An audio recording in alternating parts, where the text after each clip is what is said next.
Основной дублирующий экипажи следующей экспедиции на Международную космическую станцию отправились на Байконур. В состав основного входят космонавт Роскосмоса Алексей Овчинин и астронавт НАСА Ник Хейк.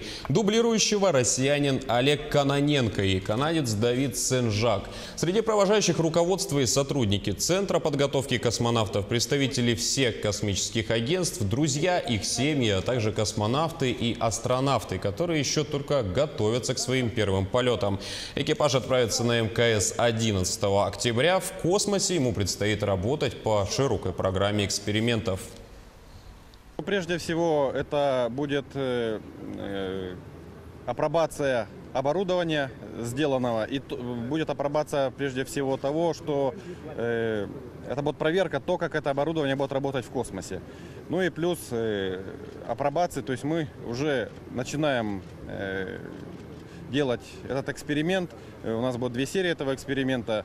Ученые надеются, что результаты, которые мы получим в космосе, будут гораздо интереснее и лучше, чем то, что делается на Земле.